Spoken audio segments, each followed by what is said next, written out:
Gotta do it over.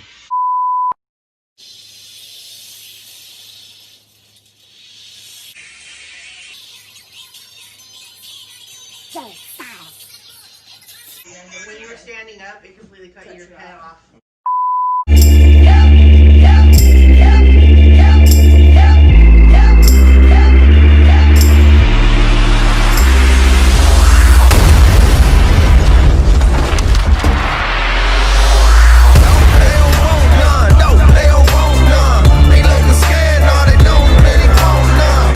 Five, 4, 3, 2. Take me to your best friend's house, go around this roundabout, oh yeah. Take me to your best friend's house, I loved you then, I love you now, oh yeah. Don't take it so tight, don't wave no goodbye.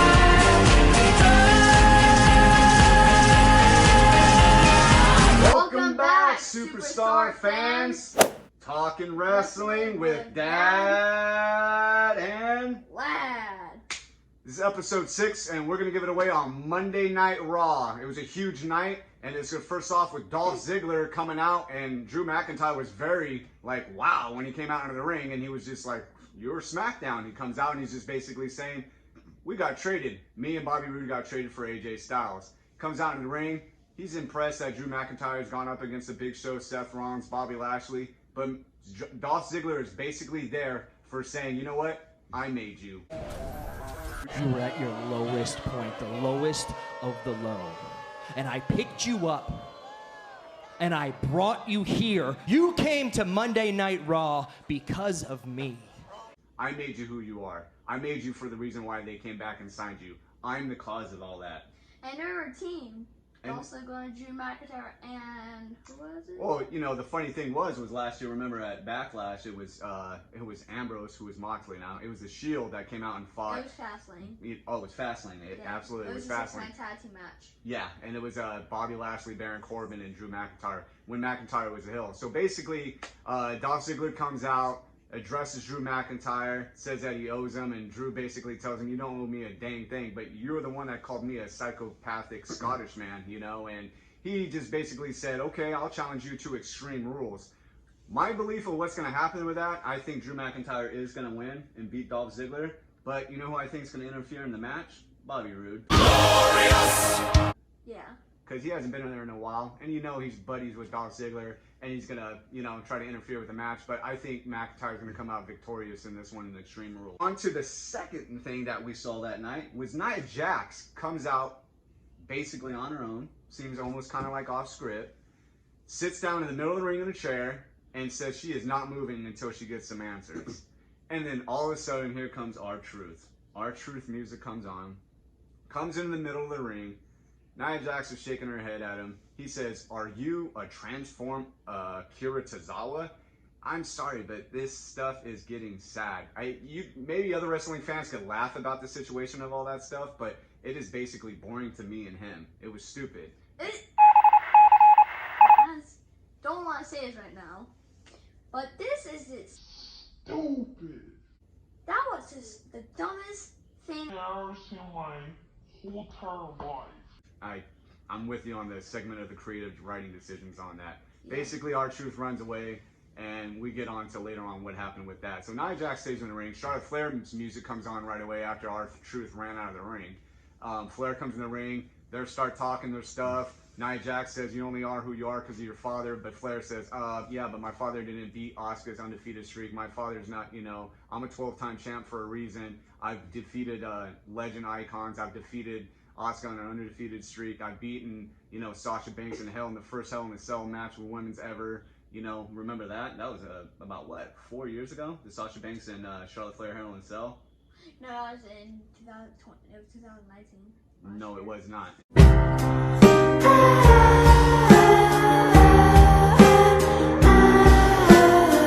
But that's okay. That's okay, my man. Yeah. It's okay. I didn't know. It's all right. That No was like problem. years ago. It's cool. So anyways, Nia Jax did mention one thing to Charlotte Flair and said, we've only fought one time for the whole time I've been here. And you know what? She beat Flair. And you know what? They started going at it. Referees got in the middle of the ring. Nia Jax messed up Charlotte Flair's left arm. And that was a result of what was going to happen later, because Asuka came in the match to face Charlotte Flair because it was the Monday night of belts. Basically, you had the 24/7 belt being taken over. You had the tag teams belts being on that night. You had the women's tag team belts going on that night, and you had Flair versus Asuka for the women's title. Asuka was very smart in the middle of that match, got Charlotte Flair in that armbar, and just kept messing with that left arm. Yeah. So the heavyweight champion's on Raw, right? Drew McIntyre. Yeah, they didn't. Yeah, that didn't happen that But night. that could have happened. Yeah, what happened last week with the R-Truth thing. Yeah, but that was the Yeah, one. That was the one thing that didn't seem like that had happened. But Yeah. Asuka was very, very smart. She played with Charlotte Flair's arm, and she beat Charlotte Flair for the very first time. You know, there was kudos to what Asuka did, but Nia Jax was the one that resulted in that. And Charlotte Flair will be back soon. They're saying she's going to be gone for a few weeks, up to a month. So we're going to have to wait and see on that. So after that, you had the Street Profits versus the Viking Raiders. And this was a huge match. And you will see the replays that we show you. And it was intense. It was a great match. Street Profits had never beaten the Viking Raiders before. This was for the tag team titles. And it was for glory rights, in my opinion, because they've been having the comedian things about the axe throwing and the basketball and the golf games and stuff. But we want to see the wrestling match. And who came out victorious, my man? The Street Profits. Street Profits And came it's out? still the Raw. And still the Raw Tag Team Champions. Yes, they are. And when we show the replay later on here, you see Montez Ford making a huge, huge frog splash to That getting was on top hard. of Ibar and just pinning them 1, 2, 3. And what was really cool after the end of the match, they all hugged each other, threw up their fists and put their fist up to each other, and it was like one love. And that was so much respect out of those four guys. They really like each other. But after the Viking Raiders came down out of the ring and they left the ring, Andrade and Angel Garza came running from behind and attacked the Street Profits, which we thought last week that Garza and Andrade, there was going to be some, tension between those two. But now they're tagging up to be a tag team, and now their focus is on the Street Profits. And I think they're going to win a Raw Tag Team Champions, actually. I think so too. I think that Extreme Rules, it's going to be Andrade and Garza versus the Street Profits, and I think you're right on. You're right on that spot. You think Andrade and Garza is going to beat the Street Profits? We're just throwing it out there.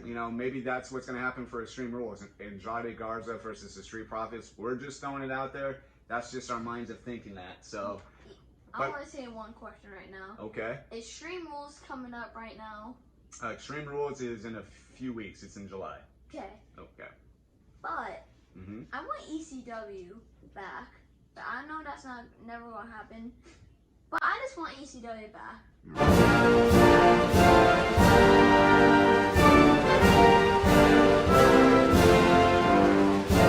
I'm just sorry right now. Yeah, ECW was a long time ago. It was a thing that, we used to watch. And I don't know why Google said we checked on Google and then in 2001, but I saw some in 2006 in ECW. So, yeah, you never know. I mean, there's stuff like that. That's why they have AEW now, and then they had Total Mountain, they had TNA, and they have the independent leagues and stuff like that. So, yeah, ECW, I was a big fan when I was younger, and I know you're watching the old school stuff, these days with the Dudley Boys and Tommy Dreamer and Sandman and Rob Van Dam. Yeah, that was awesome. Those things were pretty intense back in the day. So, later on the night, you had Edge come out on the Titantron on the video telling Randy Orton, basically he better watch out himself because Randy turned him into Rated R, so he's in that Rated R focus now. And I know he busted up his triceps in that Backlash match, but he's basically telling Orton to watch his back. Orton saying it in the same way, you turned and made me into the Legend Killer again. While Ric Flair came out later on that night expressing of how Randy Orton's the best in the game today of all the wrestlers, and he is one of the greatest wrestlers ever, and Ric Flair's throwing it out there. You had the Big Show come out. There's a legend right there. Basically, Randy Orton calling the Big Show a legend. They've been friends for over 20 years. But Big Show is putting him in his place and telling him, I'm not liking what you've done to Edge and Christian, and you better watch your back with Edge, Randy, because this thing is not over yet.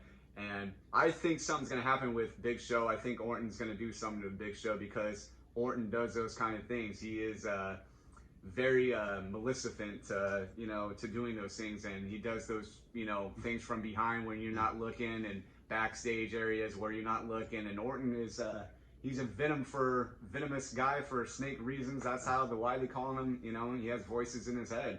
You know, so maybe Big Show. I know he's a big guy, but better watch out how Randy Orton's coming back to being that legend killer again, huh? Yeah. And Randy Orton was a legend killer.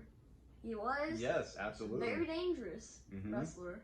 So later on that night, the 24/7 belt was going to be on with R-Truth and Nakawa, Tozawa, and all those ninjas surrounding there. But Bobby Lashley, thank God, comes out, attacks all the ninjas, attacks R-Truth because of last week. Tozawa was smart, went underneath the ring. That was smart. As Lashley's beating him up, and then Tozawa ends up being the 24/7 champ.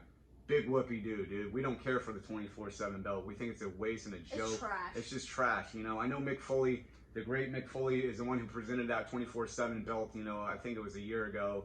But, you know, it's not a hardcore belt, man. It's just something ridiculous, and you have, it's like we said, it's like 5 minutes of fame or something They like could that. have bring back the hardcore championship. Which was a cool championship. Later on, too, after that, you had Sasha Banks and Bayley come out to face the Iconics, and it was a good match, and they were going back and forth. As you realize, the Iconics beat Sasha Banks and Bayley the last time they fought for the belts, and Sasha and Bayley ended up beating the Iconics. Bayley, you know, got thrown out of the pose, you know, was pushed down from one of the Iconic teammates, and then Sasha Banks, she comes in, puts the bank statement in real quick after she kicks Mickey K down to the ground. Billy Kay, excuse me, smacks Billy Kay down on the ground, and then Sasha Banks grabs the other Iconic teammate, puts her in a bank statement, and then that was it. But then Banks said that she was getting kind of jealous of seeing those two titles on Bayley's arms, and we thought, oh my gosh, here it goes, because we really think that that's going to be broken up here soon, and Sasha Banks was making the challenge to Asuka for the belt. That was this. So Asuka is going to face Sasha Banks, Yeah. probably going to be at Extreme Rules. We'll see what happens with that, you know. It needs to be Extreme though, because it's Extreme Rules. It's going to be Extreme Rules, yeah. But it needs to be like no qualifications. We'll see what happens with that. We don't make the rules, you know. It needs to be, though. Yeah, well, okay. On Because that, it's Extreme I'm Rules. gonna listen to Brodacious here, man. He says it should be a no disqualification match. Every match. So every match. So you had Sasha Banks challenging Asuka. So that's gonna go down for the Extreme Rules probably. Where she accepted the challenge, and then basically later on that night you had Apollo. MVP is trying his best to get Apollo to come to his crew because he has Bobby Lashley. He's like trying to be a mentor, and Apollo's like, dude, I could do this myself. Comes out, faces Benjamin again. Easy contest, but you know what? MVP makes the distractions is what he does, but Apollo still ends up being a champion and beats Benjamin. And I think Apollo's a good U.S. champion. And I told my dad here once, Shelton Benjamin was good back then. Shelton Benjamin was good back in the day. He was like, and it, like quick, you know. Mm-hmm. Absolutely. I mean, he's been around for a minute. So the end of the night, we had Rey Mysterio and his son Dominic come out at the end of the night of Monday Night Raw. Seth Rollins comes out with his two goons, Austin Theory and Murphy comes running out from behind. And who do you know? Aleister Black and Humberto Carrillo come running from behind, trying to save Dominic and Rey Mysterio from getting ambushed. And there was a full-on brawl outside of the ring. You were seeing Dominic almost putting his eye down to the steps like his dad was. They broke out of it. I think it's going to be extreme. I think something's going to go down with those guys at Extreme Rules, and Dominic and Rey Mysterio are going to fight. I think it's going to be a father and son fighting tag team against them. But I think that will be Rey Mysterio's last match, though. Maybe I think he's going to pass the torch to his son. You know, that's kind of how like Ric Flair did to his daughter. And I mean, we've seen icons. You know, we've seen the Ted DiBiase's, we've seen the the Curtis Axels, and whatever Curtis Axel is, I hope you're doing great, brother. And we hope you sign somewhere soon. But sometimes they just can't, they're still in the shadows of their fathers. But I think Charlotte Flair, she's her own woman. She's doing pretty dang good for herself. And, we'll never know. We'll see how Dominic turns out to be. Maybe he could be just like his father. So that ended the night for Monday Night Raw. We're going to get down to Wednesday night NXT, which you had at the beginning of the night is Damian Priest falling out of his car, Cameron Grimes laughing at him. Priest still ended up doing the match with Grimes with his whole back messed up. And, we already know. I think if Damian Priest is 100%, Cameron Grimes is a really good wrestler, but I think Damian Priest would beat him, So, of course, Grimes wins. And Grimes is, like I said, he's a pretty good wrestler, but I think Priest 100%. I think Damian Priest could beat Cameron Grimes. Yeah. Yeah. I agree with you. Yeah.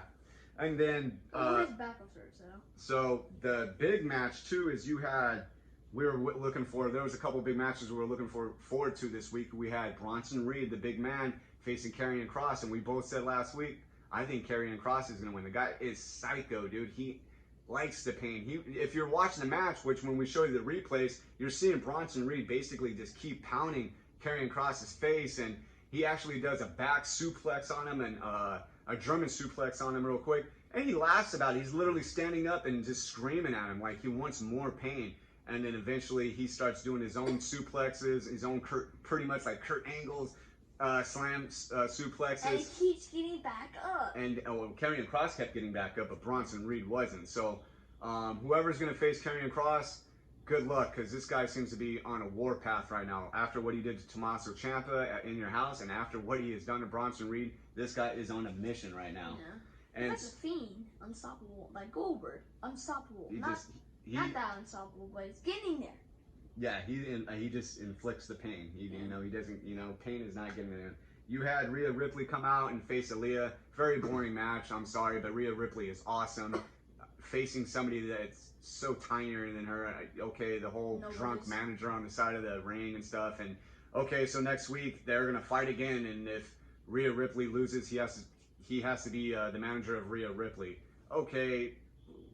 If you're gonna go into decision making like that, I hope to God Rhea Ripley wins next week. Yeah. Because that whole storyline is we need to get Rhea back to like facing like Io Shirai, because I really like Rhea Ripley. I think she's a great wrestler for the future, and I think her and Flair should fight again later in the future too, because that was a great WrestleMania match between those two ladies.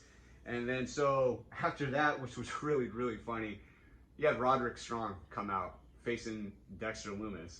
And me and Brody really, really like Dexter Lumis. He comes out with those crazy eyes. It's almost like the Stranger Things, theme song. Then when he comes out walking in the ring, it's almost like the same theme music. It's hilarious. But he comes out and he's not even blinking his eyeballs. He's just literally staring right at you, not even blinking. And he's basically got Roderick Strong so petrified of him, climbs in the ring real fast, jumps out, runs all the way in the back, and Dexter Lumis is just waiting in the ring, and he gets counted out for a 10 count. So pretty sure Adam Cole and O'Reilly and Fish and all of them, and they're going to say stuff to Strong, and maybe Undisputed Era breaks up sooner or later. I know you'd be happy about that, honestly. So. And then Dream one day he'll win an NXT title. And maybe your favorite wrestler, the Dream, will win his NXT title. So, please break up.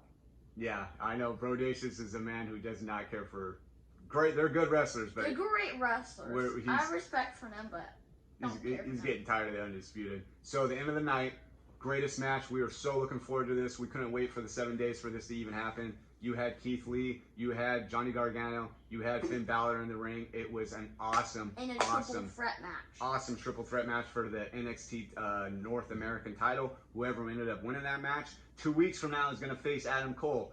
I predicted Keith Lee was going to win this match. He thought Finn Balor was going to win this match. I really want Finn Balor. I love Finn Balor. He loves Keith Lee. He really does. And we're big, huge Finn Balor fans, because Finn Balor can take pain and stuff like that. But the man Keith Lee is 340 pounds, my man. Yes. Finn Balor's 206 pounds, and Johnny Gargano's like, what, $199? So, no offense to those two guys, but at the end of the match, they were trying to headlock him, trying to get him to get down on his knees. But at the end of the night, it was so awesome. You had Keith Lee pick up Gargano and slam his body up against Finn Balor onto the post. When you see our replays, it is totally awesome. Balor kind of leans down on the post, and then he Keith Lee whips Gargano on the top of his arms and does a freaking power slam onto the ground, and the referee's counting 1, 2, but Keith Lee looks on the top and he sees Finn Balor jumping off the post. Keith Lee moves, coup de roll right into the chest real quick, and then so Gargano's out, and Keith Lee picks up Finn Balor after doing that and does his own power slam on Finn Balor. 1, 2, 3. And the North American champion is Keith Lee. Yep. Adam Cole comes walking out, and at the end of the match, they both cut up their belts, and that is going to be an epic match, which we can't wait. They never faced before. Okay, you heard it here first. He said they never faced before, and he's a bigger NXT fan than I am. That I just got into it the last couple of years. So, Brodacious here. I think it's going to be an awesome match. Adam Cole, Keith Lee, 2 weeks from now. both titles are on the line, so we'll see what happens with that. I just love my little man, and he came out as Razor Ramon tonight. Hey Chico, throws out the toothpick. I came out as AJ Styles, and we just basically we want to thank you guys for watching our videos. Hit the shares, the subscriptions. Please share us. We love how you guys watch our videos. And we don't have here yet. We don't have. We'll get one day. We will get one of Razor Ramon's. Thank you, Zach, for putting down your comments. And anybody that wants to put their comments down for us, just let us know, and we'll hit you up in one of our videos, and we'll throw out of what you think of us or what you think of the past week on AEW and NXT and SmackDown and Monday Night Raw. And I just wanted to say real quick too is that I love my daughter Cheyenne Finn. She does the editing parts for us. She puts the replays. She puts on the funny stuff with me and my son on here, and my wife and my son's videos for there too. So please like and share their videos as well of Infinity Stones and Holy Lightsabers and a few other Disney things and Star Wars and Avengers and stuff like that. That's their stuff that they love to talk about. And they are going to do one this Sunday with your great grandma. With a special guest, their great grandma is going to be on the video. That's a really and we just want to thank my daughter for doing the best editing job. She is terrific at this. She has an awesome craft on doing this. And I also want to say, when we get to 1,000 subscribers, my superstar fans out there, we are going to give a wrestling giveaway for you, and it's going to be signed none other by the Brodacious Brody. So as soon as we get 1,000 subscribers, we're going to put a raffle in a hat, draw your name out, and we will be sending you a special wrestling gift. We like how you guys watch us. Thanks again for Talking Wrestling with Dad and Lad. and we see you guys on Saturday night.